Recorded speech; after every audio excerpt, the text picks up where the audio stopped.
See, firstly, I must congratulate you for choosing to join this amazing program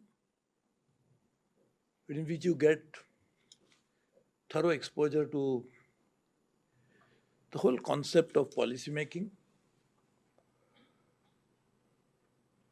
how to make it, how to implement it, how not to implement it is more important, how not to make it is even more important.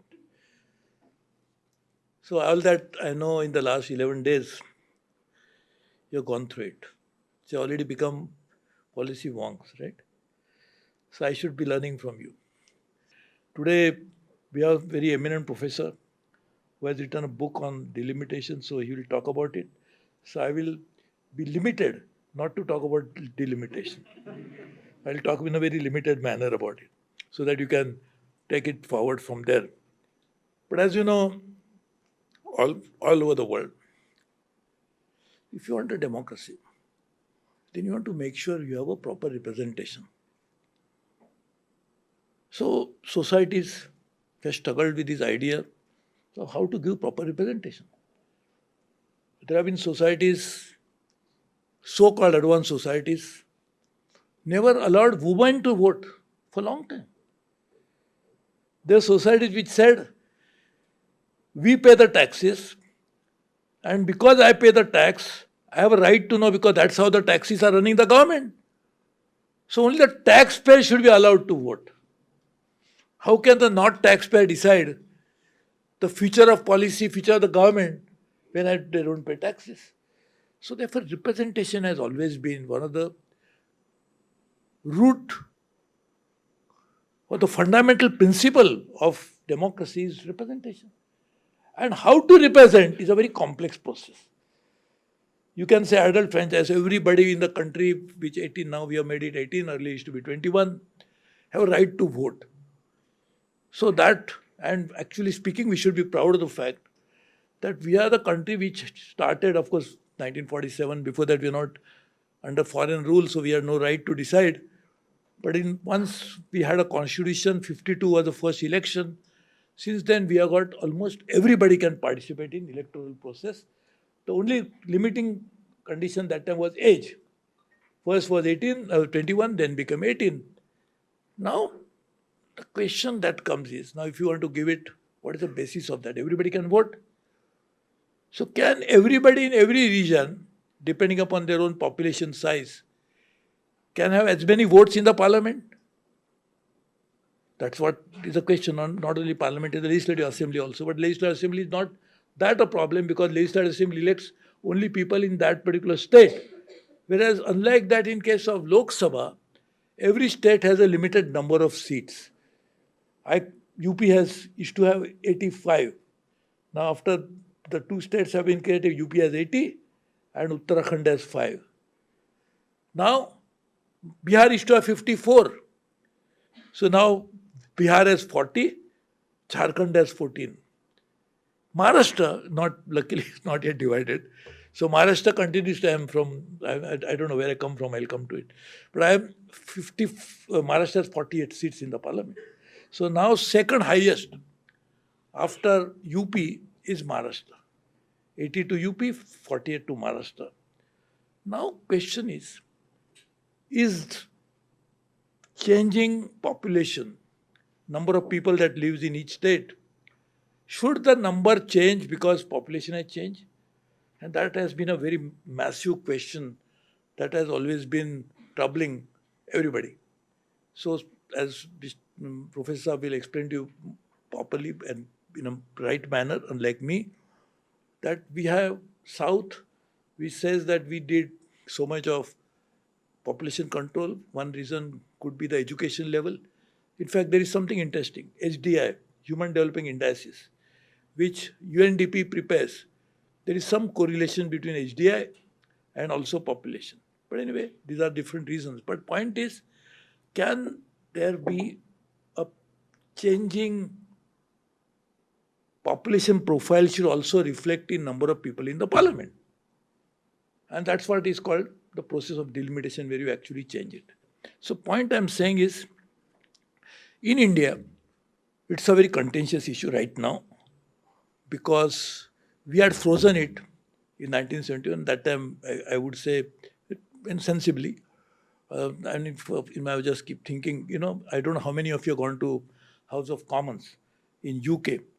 They call it backbenchers. You know why they call it backbenchers? You'll be surprised. Not you are sitting in front and they are sitting in back. That's not why they decide. Because in UK, in the House of Commons, which has more number of people, no representatives in House of Commons than in India.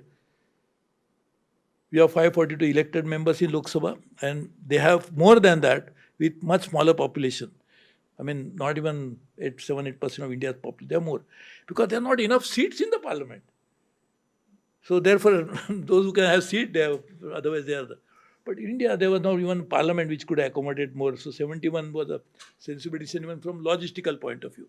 But point is now, today we'll have to take that decision. First, we'll have to have a census. Because without census, there cannot be a decision. That's a prerequisite for doing that. And we didn't have a census for a fairly good amount of years now. We used to have it once in 10 years. So that will have to happen. And then there is another one that has happened in between, is that Parliament has passed Women Reservation Bill. So 1/3 of the seats in the Parliament will have to be reserved to the women. So the question that is going to happen, I don't know whether you are dealt in your book, is when you do delimitation, what is that, how you make sure that is a constituency which has more women, you give them representation, how you make it, what you do it, what is the basis of that? All of that has to be properly thought of and worked on. But I think Professor will talk about it more. But from my perspective, I think this is a process which has to happen regularly, because if you don't do that, you are actually defeating the very purpose of representation into the true sense of the democratic values that govern the functioning of any democratic setup. But how to do it, everything, these are all issues which can have pros and cons and many angles to it. I was saying that where I belong to, because I actually, in Parliament, we have got almost, not exactly, but Lok Sabha, 540, because 3 members are also nominated by some president. There should be 1 nominee who is to come from Anglo-Indian community. There are 2, I think now they have reduced to 1. But that was 1. But Rajya Sabha is almost half of that. Rajya Sabha is not elected directly by the people.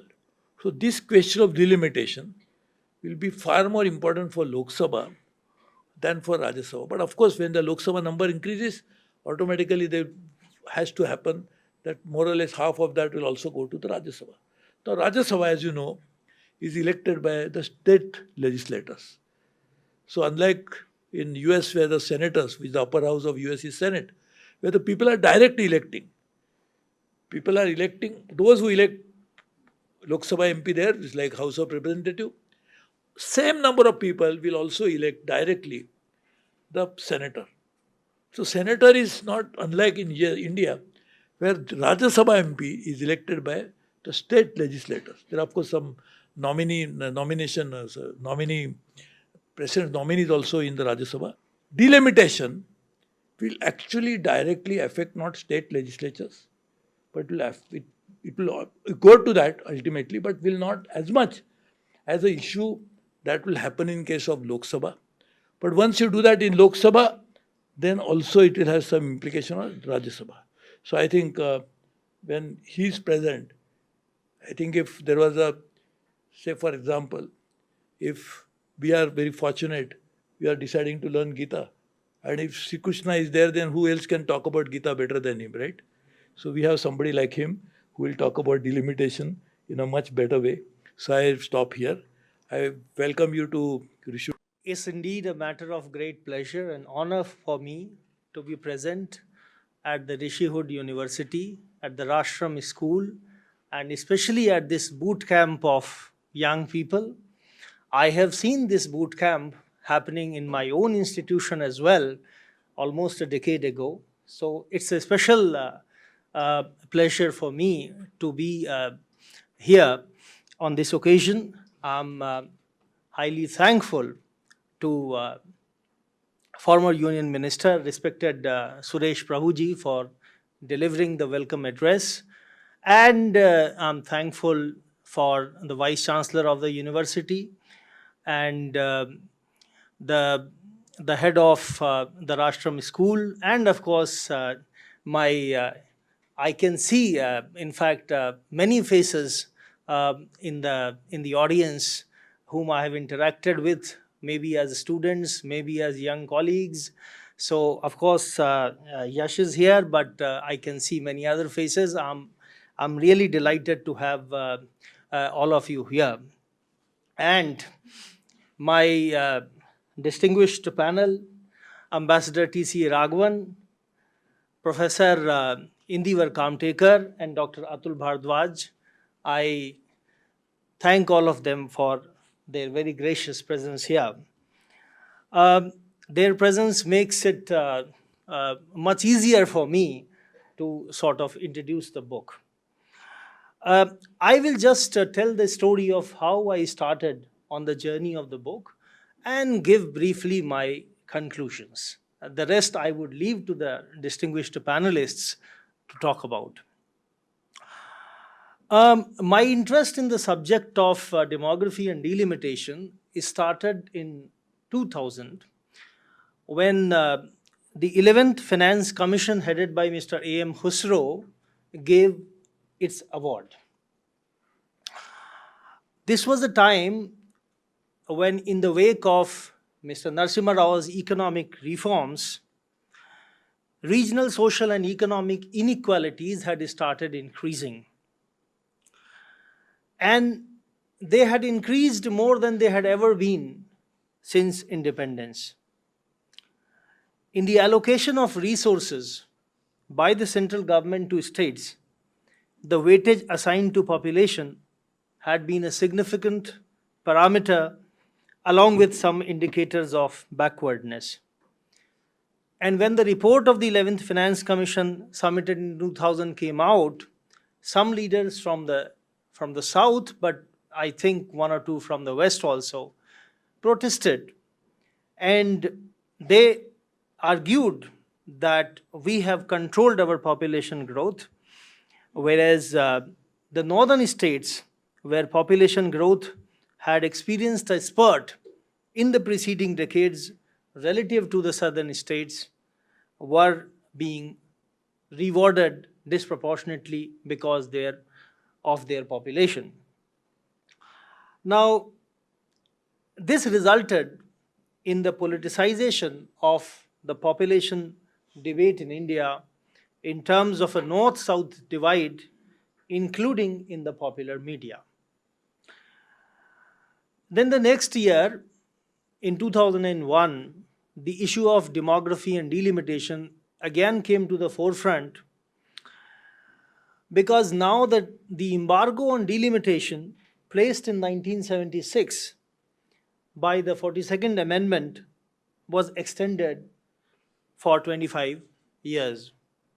The Constitution of India requires that every census should be followed by delimitation and reallocation of seats in the legislative bodies at the national and state levels, a practice that was set aside in 1976 during the emergency.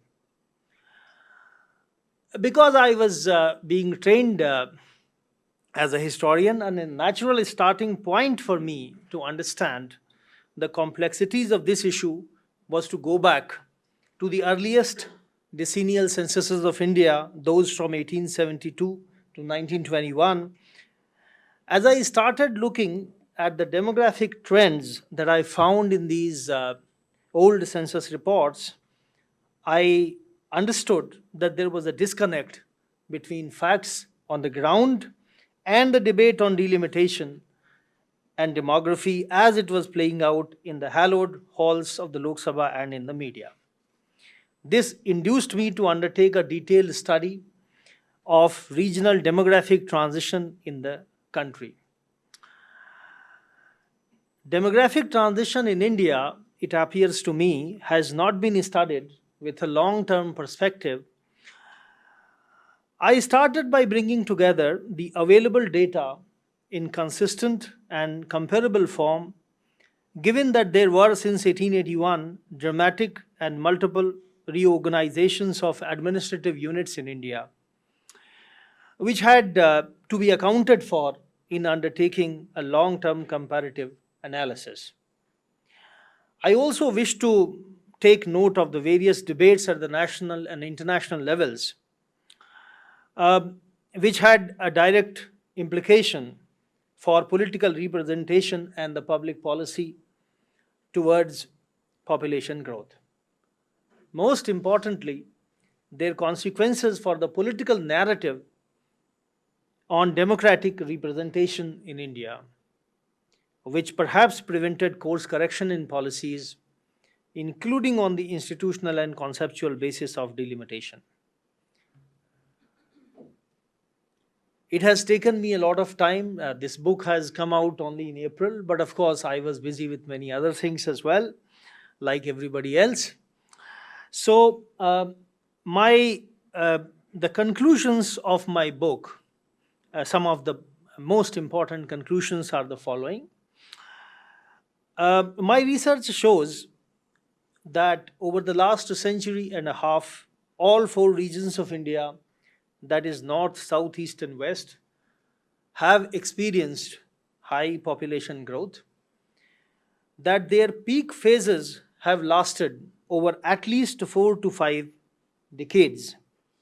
Most importantly, from the perspective of delimitation, over 1881 to 1971, the north, which I have categorized as the Hindi belt, had the lowest cumulative growth of about 115%. These are all approximate figures, as compared to south at 193%, west 168%, and east 213%.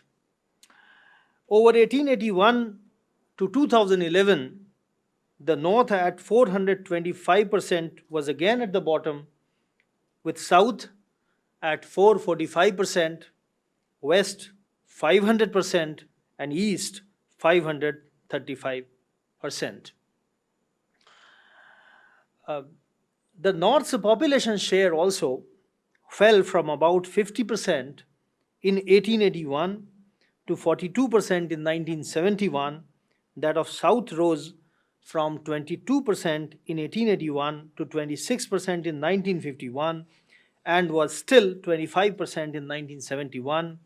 The share of the east rose from 12% in 1881 to almost 15% in 1971, and that of the west from about 13% to 14%.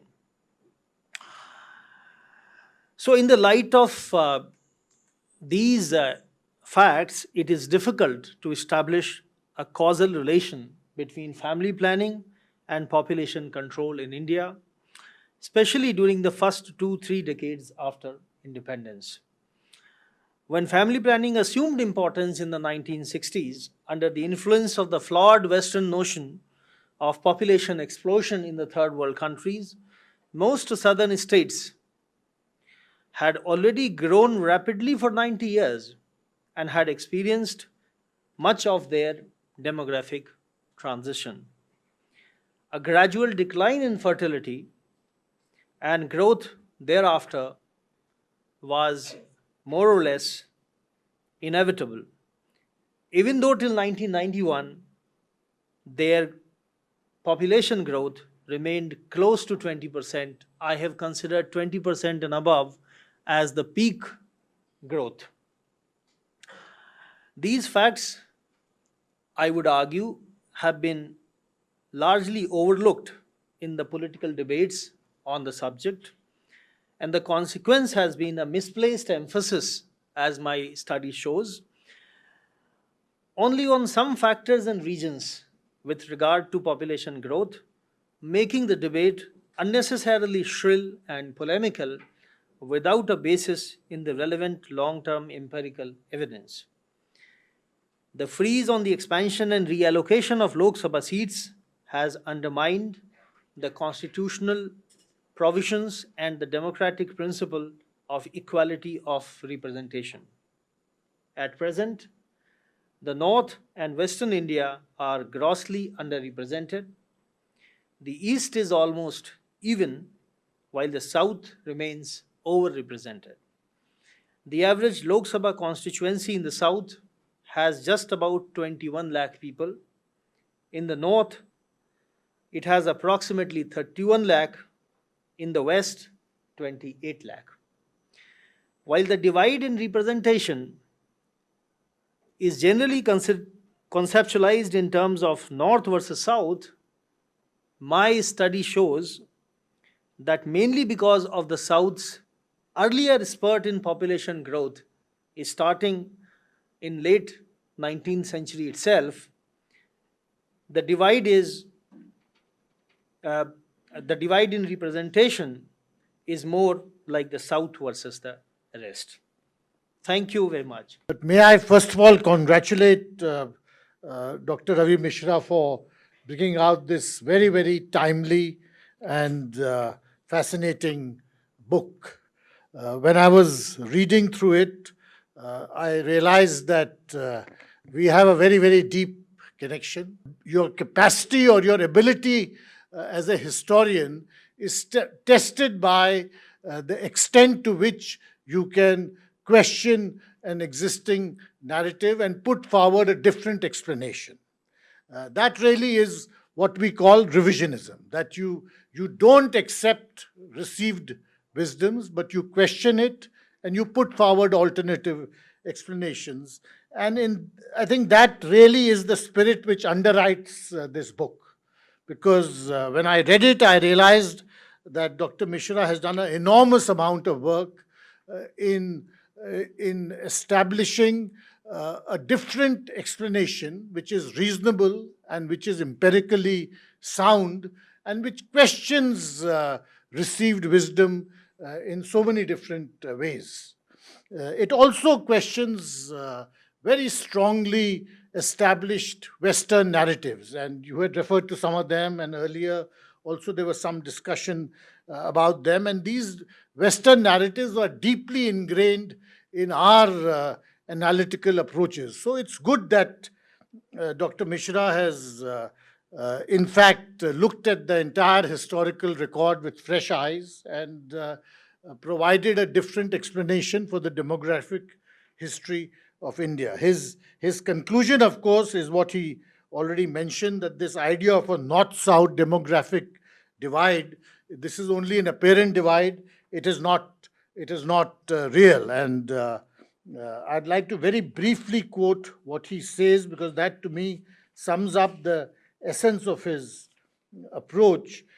Quote, "The widely held perception that the North has been the culprit behind India's so-called population explosion, while the South has been disciplined in reducing its population growth through family planning and other methods, is akin to an optical illusion," unquote. So this thesis, I think, comes across very, very strongly. And to my mind, it's quite a convincing argument. The point of writing a book like this, because this is obviously a debate which is very much part of current discourses and is going to grow in importance. The point of writing such a book is to make you think, and to think about how we can use an academic and an analytical work as an intervention in public policy. And I think that really was his intention also in writing this book. Now, when we move from the world of social sciences or analysis to public policy, there's quite a big gulf in between. And often we tend to overlook the space which has to be traversed when you move from one discipline to the other. Because analysis, empirical rigor, which are all very, very critical parts of social science research. At the same time, public policy and framing of public policy, and how do you politically decide on which course of action to follow, these are two slightly different approaches, and there is some distance to be traversed when you move from one to the other. Now, Dr. Mishra, what runs through as a subtext in his book is this very powerful articulation of a fundamental principle in any democracy. One person, one vote, one value. And certainly, one person, one vote is something which underwrites all democratic functioning. It's a principle, it's a given. It's inherent in the spirit of our constitution. So how do you reconcile it with this distorted weightages in parliament of different regions in the country? I think the spirit of public policy also is how do you reconcile sometimes two opposing principles? And certainly one principle is one person, one vote, but there are opposing principles. And then public policy really is how do you combine these two different principles? How do you temper the thrust of one principle with another principle? And what is that other principle, which to my mind also has a certain role in our polity today? And I think that principle is that the quality of a democracy is measured by what happens to minorities. And although Professor Mishra doesn't use the term majority and minorities, but the debate about representation of different regions is also a majority-minority debate. Because as he says at one point, North India forms the demographic core of India. And it's not so much, he doesn't use the term, but it certainly amounts to North India constituting the demographic majority. And in those circumstances, the question is, how should the majority adapt to other minorities around it, which will be the north, which will be the east, the west, and the south. So you have to temper this very fundamental principle of one person, one vote, with this other principle that how do majorities and minorities interface in a democracy. And that is really the challenge before public policy. And maybe we can talk about it, but it's something which really strikes me as being at the core of the debate which this book is going to unleash, and to a great extent has already unleashed. The second aspect which strikes me as being very important in the book is when we talk about demography, I think it's also important to look at the quality of demography. When we were discussing earlier, Suresh Prabhuji had mentioned that we may be the third or fourth largest economy in the world, but we are 130 in the ranking of per capita income. So the quality of your demography, what is the nature of your population's entitlements, that is also an important question when we look at the demographic history of India. Now, there are many studies which have shown that, for instance, China, even in the 1960s, much before it began on the one child policy, much before it had embarked on this economic transition, its social indicators, which is literacy, mortality, women's education, a whole range of social indicators, even in the 1960s, were far superior to what India had achieved in the early 2000s, or even by 2010. That is what I mean by the quality of demography. And I think when we look at the north-south, or northeast, or northwest, and southwest, all those different divisions, while it's quite true that these are apparent and not real, we also have to look at the quality of the demographics of these different regions and then ask the question, why have some regions done demonstrably better than the others? Dr. Mishra at one point says that this is both a cause and an effect, but he doesn't really go into that question, but it's a question which interested me very, very deeply. We could talk a great deal about this book, but I want to hear what Professor what Professor Kamtekar and what Dr. Atul Bhardwaj have to say. But most of all, I want to congratulate Dr. Ravi Mishra that despite all his other responsibilities, and he was setting up a new museum over the past 4-5 years, which is a very challenging job, and he had a whole lot of other responsibilities in the Prime Minister's Museum and Library. Despite all those preoccupations, he has written this wonderful, very provocative, very, very powerfully revisionist history book. Thank you very much. Well, thank you very much for the invitation to speak here on what is a very good occasion. Henry Kissinger, the Secretary of State of America, who died 2 years ago, who was also a Harvard professor, he observed once that by the time political problems have clarified in our eyes, they have become more difficult to solve. In the early stages, when situations are relatively unclear, then it is easier to move polities in a particular direction. So when things are unclear, you can influence them to a greater degree. When they become clear, by the time they become clear, it becomes more difficult to influence the outcome.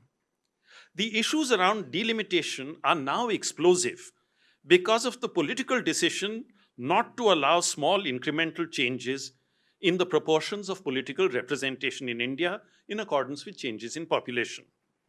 So trying to freeze history can have a high cost. Dr. Mishra's argument today, it addresses a situation produced by an attempt to freeze history. This book, Demography Representation Delimitation, is both substantial and provocative. It is substantial because of the huge amount of research which underpins it. This has involved unearthing large amounts of data and making multiple calculations based on that data. The results are attractively presented in this book in a profusion of tables, charts, and graphs. No one can possibly doubt the sustained intellectual toil over several years which has gone into the production of this substantial book. But the book is also provocative. The book is provocative because of its conclusion that the South is overrepresented in the Indian polity today. So this is, on the one hand, a professional academic work, but it carries a latent political charge. It speaks, as the other speakers have noted, very much to an issue which is on the political agenda today after being frozen for half a century. Now, of course, maybe it's not so provocative in this room. Dr. Mishra's thesis that the South is overrepresented is less provocative here than it would be in Chennai or Madurai. Strong emotions have been aroused by the thought that with new delimitation, the proportional representation of the South in the Indian polity will decline. So the strongest pushback against Dr. Mishra's arguments could be expected to come, if it comes at all, from scholars of Kerala and Tamil Nadu. If we are looking for fireworks, which this book should ignite, and most people like their books to ignite fireworks, then we should remember that the center for the production of fireworks in our country is not Sonipat, it is not Delhi, but it is Shivakasi, and that is Tamil Nadu. By writing this book, by walking into this minefield, Dr. Mishra has produced a work not only of substance and provocation, but of courage, because many people will be trying in due course to disprove it. Now, to put this kind of courage in context, I may mention how much uncertainty we actually have when we talk about numbers in Indian history. For example, there is the Great Bengal Famine of 1943. The official famine commission said 1.5 million dead. Nobel Prize winner Amartya Sen said 3 million, double that amount. Another professional estimate is 2 million. So easily the estimates could be off by 1 million. There is a recent Harvard study about the partition of India, including professional demographers and a statistician, which has put the partition of India death toll at 3 million, whereas all previous estimates, like those of G.D. Khosla, Justice Khosla and others, seldom exceeded 1 million. So numbers can be treacherous territory, which it requires confidence to enter, and Dr. Ravi Mishra has that confidence, for which we should also congratulate him. Now, frankly, I lack the technical competence to evaluate numbers on this scale and with this complexity, but I'm sure that Dr. Mishra has done his utmost to be rigorous in this regard. My response to this argument has, because of my limitations, to be of a qualitative nature.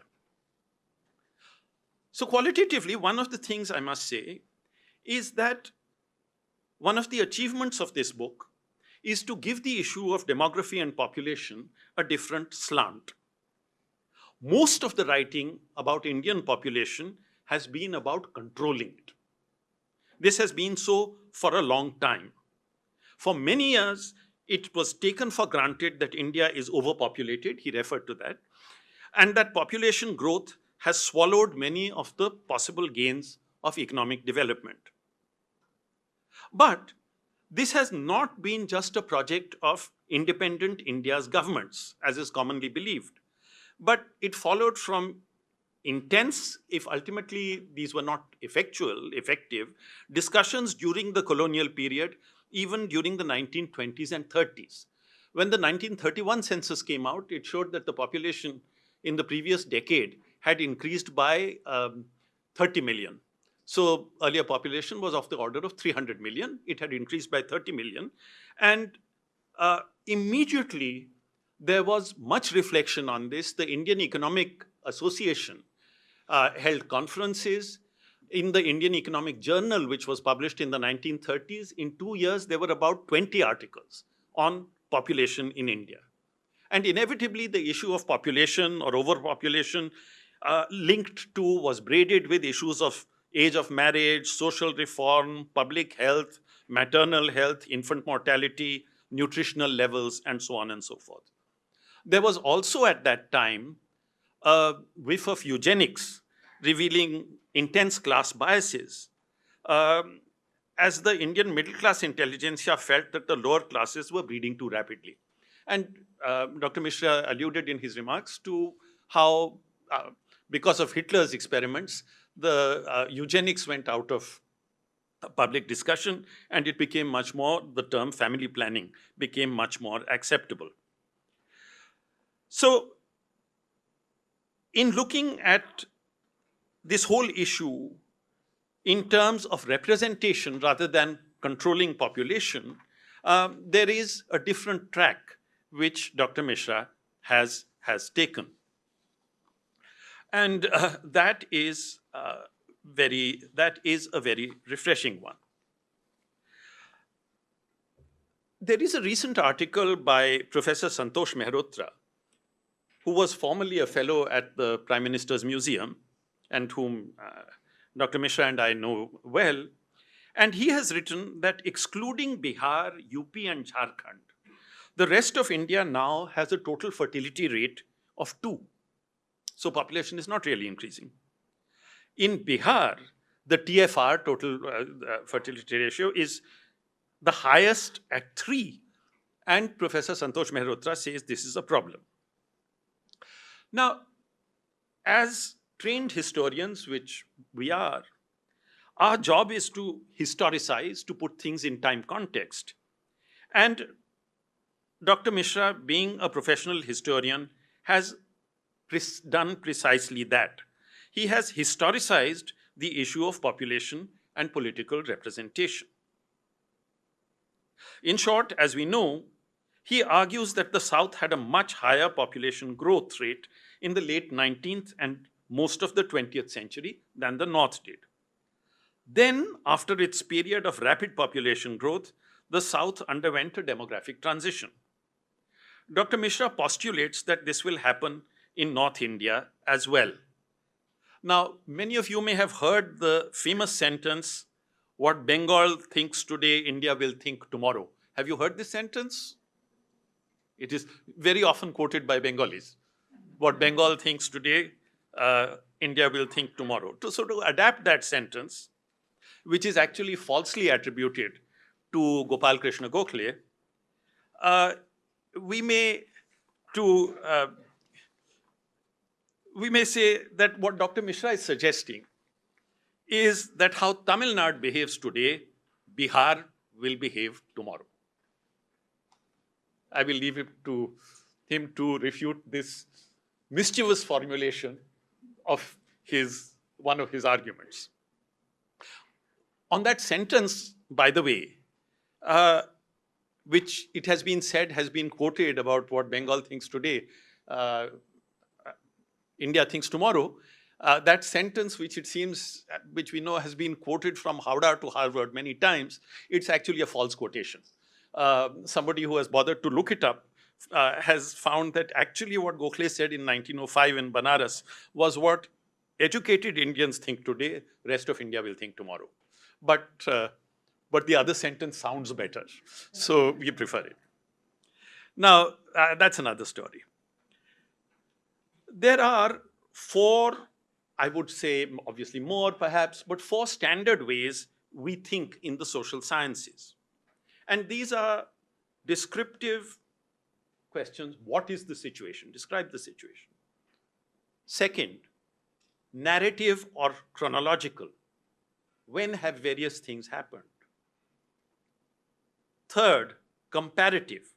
How does what is happening here compare with what is happening elsewhere? This Dr. Mishra does in his book when he refers to the representational poverty in India. Again, those statistics about how the British have more people to represent them compared to us, the ratio of people in their parliament compared to ours. And the fourth is theoretical. Why are things this way? Now, so descriptive, chronological, comparative, theoretical. These are the 4 lenses through which we often look at the past. And it must be said that Dr. Mishra's book checks all these boxes. It does all these things. But if I'm asking him to respond, then although he does so to some extent in his book by talking about the maritime connections in South India and so on and so forth, and zamindari, I would request him to elaborate a little more than time permitted in his initial remarks on the theoretical part on causality, on the causes of the demographic transitions. Demographic transition, I could briefly, I mean, you would know it in any case, but it's the shift from high birth rate and high death rate to low birth rate and low death rate. It goes through various stages. There is little argument that this happens. It is agreed that this happens, but the causes of why it happens are hotly debated. Is it due to education, especially women's education? Is it linked to income? Is it linked to old age security? And there is a variety. So there is no consensus on why it happens. And so the question I would ask him to elaborate on more than he has been able to so far, and I think Dr. Raghavan also hinted at this, is what would be the factors most operative in North India for this difference? Why did the South population increase so much earlier?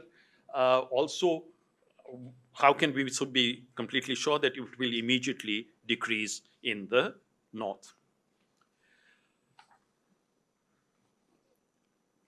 There's another matter which, again, if you allow me to be a little mischievous, is the issue, particularly because this is a policy boot camp.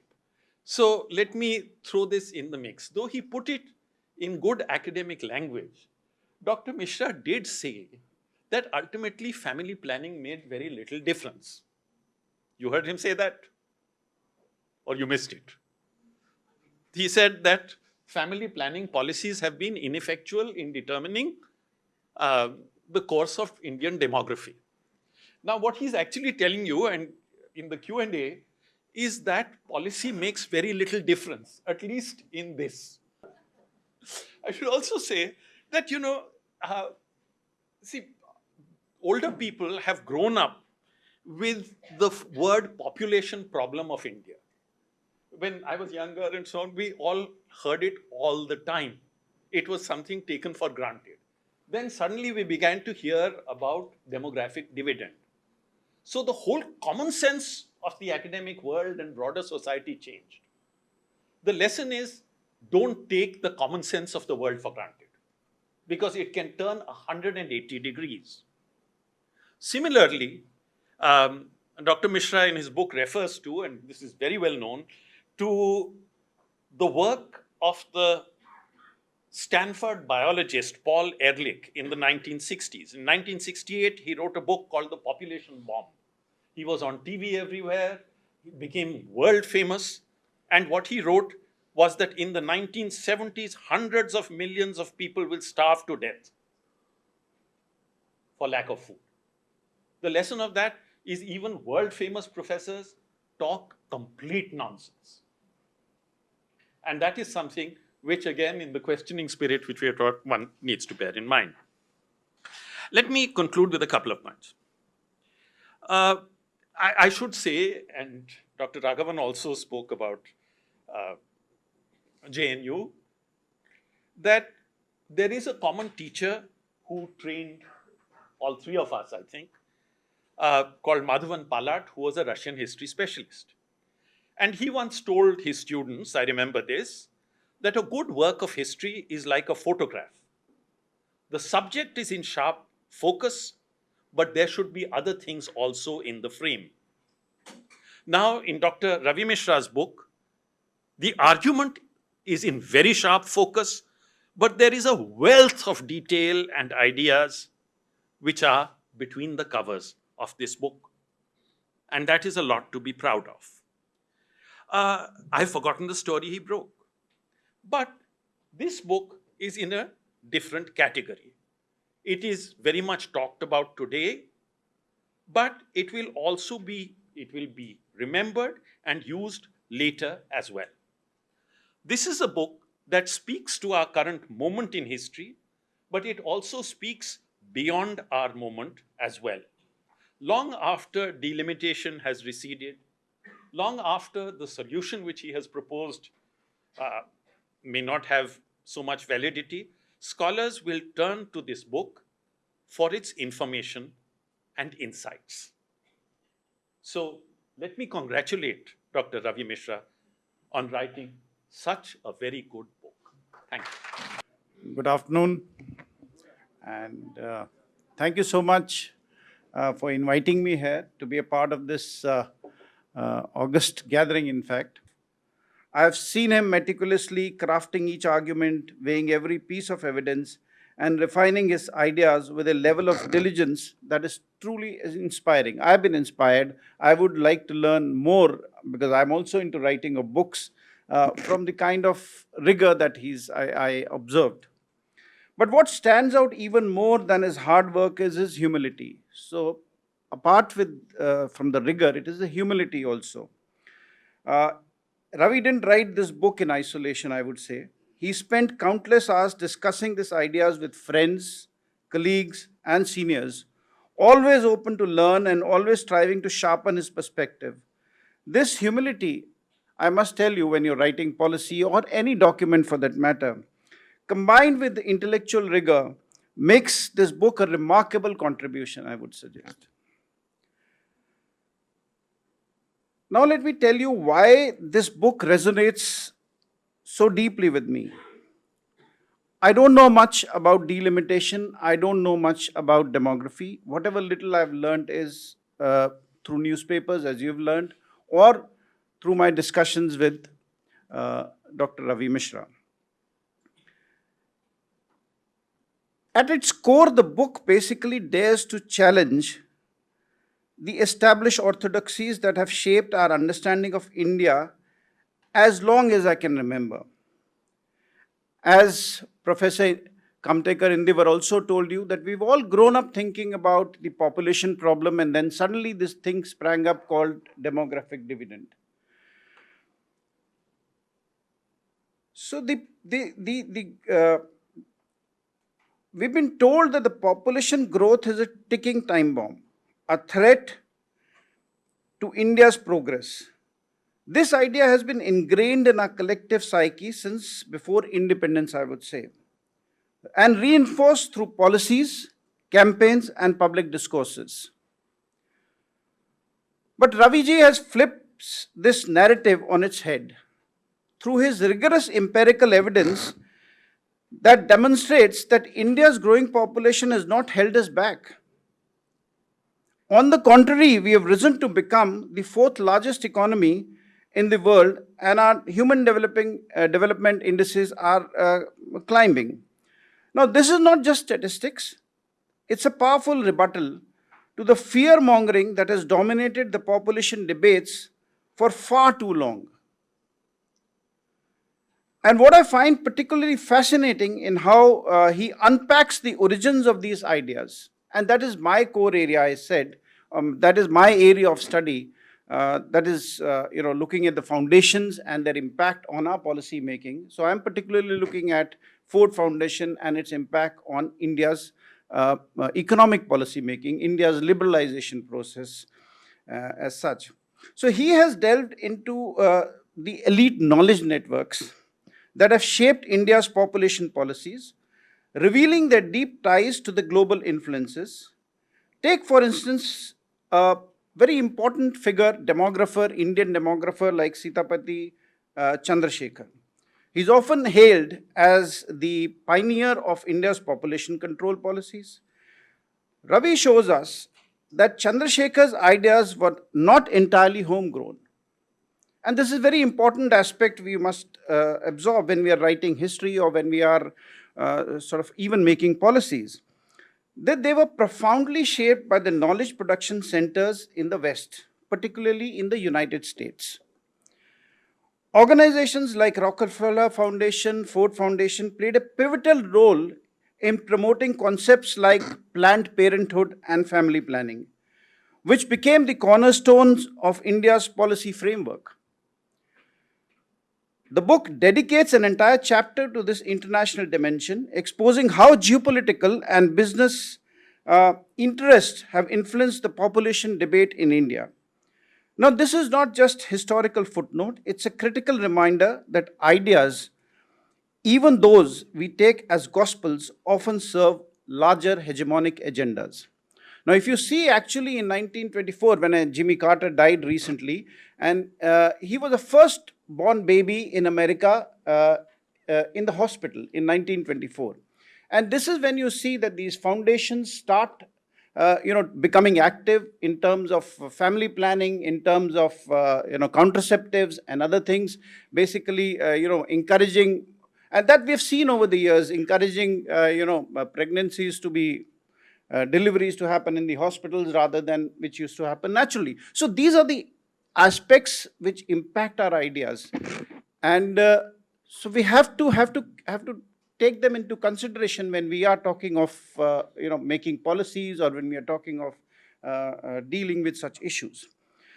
Now, this brings me to the broader point that Ravi's works underscores, that is the need to challenge the dominant discourses.